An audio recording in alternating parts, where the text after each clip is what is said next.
Now, one of the things that, of course, that they are especially good at, as I started the news, is war. And it's these same people at the moment that are clamouring for long-range weapons to go into Ukraine. Let's have a listen to one of the puppets, the Dutch Admiral Bauer. Admiral Rob Bauer, NATO's military committee chair, stated that Ukraine has the right to strike deep into Russia for self-defense, as nations under attack can defend themselves beyond their borders. While countries providing weapons to Ukraine can impose usage limits, Czech General Karel Rejka emphasized Ukraine's autonomy in deciding how to use those weapons. This discussion occurs amid U.S. President Biden's deliberations on allowing Ukraine to use long-range weapons against Russian targets. Despite Ukraine's calls for greater military support to counter Russian assaults, Western leaders remain cautious about escalating the conflict. The meeting highlighted the need for military leaders to clearly communicate strategies to civilian leaders. Meanwhile, Russia warned that long-range strikes could provoke further escalation, a sentiment echoed by U.S. Defense Secretary Lloyd Austin, who stressed that no single weapon can determine the war's outcome. So I didn't particularly like that video clip because of the AI-generated voiceover, but nevertheless, this is the sort of material which is circulating on the internet, and it's the sort of material that people are flicking through and believing. But what does that admiral really know about the forces controlling him, putting him in the post he's in? I suspect he knows virtually nothing, but at the end of the day, clamour for war. Let's follow through here with The Guardian, and this is just a headline which caught my attention. The West's cautious approach, this is in relation to these long-range weapons, seeks to avoid escalation in Ukraine. It may have the opposite effect. And I was interested that this is Andriy Zagorodnyuk, who I'm thinking, well, who is this individual and who is he and why is he writing for The Guardian? Well, if we get into him in detail, he's the former Ukrainian defense minister. And in the article, this is part of what he says. The fear of escalation led to significant delays in providing Ukraine with weapon systems, man-portable air defense systems, howitzers, multiple rocket launchers, tanks, fighter jets, and tactical ballistic missiles. Each of these decisions was postponed for months, some even for years. Yet when these weapons were finally supplied, none of them triggered the feared escalation. Delaying such decisions was therefore unnecessary.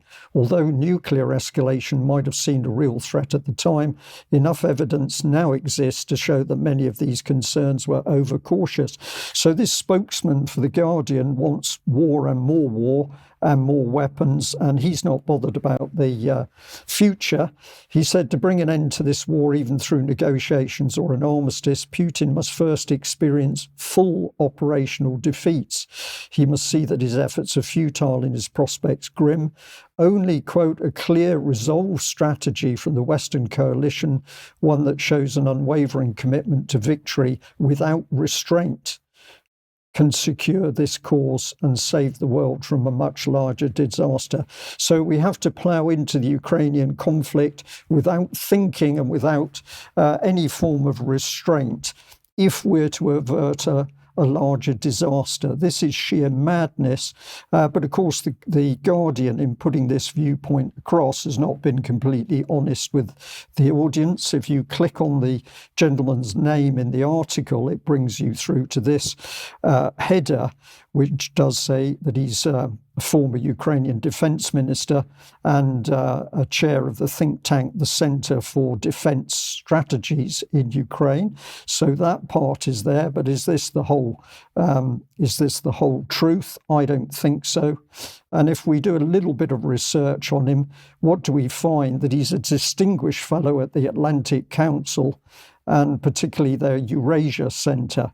And so what is this man doing? Well, if you follow through the Atlantic Council, they only have one objective, and that's America's role in the world. So anything this man is peddling to the Western media is going to be fully in line of what America wants to achieve in America's best interest in the world. So The Guardian, I believe, being very disingenuous in the way that it's put this article across, but the message is never mind fear of an escalation with the Russians, let's keep pumping those weapons in. This is a little video clip, for the Atlantic Council. Just let this run through on screen. It's part of their annual report, but you can see very closely strong allegiance with Israel, with the juxtaposed flags, not so with others. And here's Zelensky, a mainstream part of their 2022-23 report. So if we finish with the last part of the statement, from this gentleman, he said that Putin is willing to sacrifice hundreds of thousands more Russian soldiers, adding to the already staggering numbers of those killed or wounded, which now exceeds 600,000. But of course, what he's not talking about is the casualties to his own Ukrainian society. That is completely ignored. Now, I also discovered that in the background in the last few days, there's been this taking place. It's the plenary session of the US-UK Countering Weapons of Mass Destruction. Their leadership group has been meeting, and basically this appears to be the US and the UK working out whether they can get these long-range weapons into Ukraine without driving Russia to the point where it feels that it has to use weapons of mass destruction, or at least tactical nuclear weapons, in order to stabilize the front as close to Moscow as it already is. So very dangerous people emerging in society and Western press, not giving us the truth and the facts. They're simply giving us the political agenda from the global elite, and it has to be said, from the Americans in particular. Ben, we've had a particularly heavy news today because there's some very dark things taking place in the world, but you've had a little interaction which you felt was a good place to end today's news. Indeed, yes. I had a trip to Brixton yesterday in South London and met up with a friend of mine, and I made a little film to talk about something that happened to us while we were speaking in the cafe where we were hanging out. Let's have a listen. So I'm in South London, Brixton, and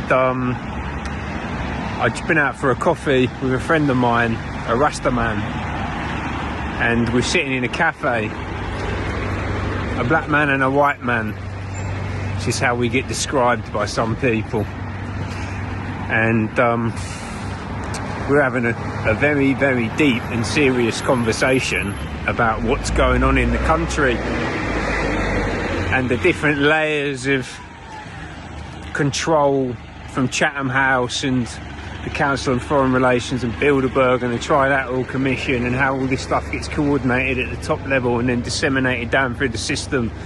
Now our politicians are just puppets, and we're going in deep. And if you want to talk about these things, there are very few people better than the Rastas to talk about this stuff. Yeah, believe me, they know. They know for a long time. And we're sitting there, we're chatting away. This guy comes up to us, who must have been like South Asian, like Indian or Pakistani or something, I don't know what. And he's like, fellas, I've been sitting here listening to you talk for half an hour, and I love everything that you've just said, and I've just paid your bill for you. And I just thought to myself, what a great thing to happen. Yeah, a Rastafarian and whatever the hell I am having an in-depth conversation overheard by an Indian or a Pakistani man who then decides to pay us pay our bill for us as a thank you for having that conversation in public. That's got to be a good thing, right?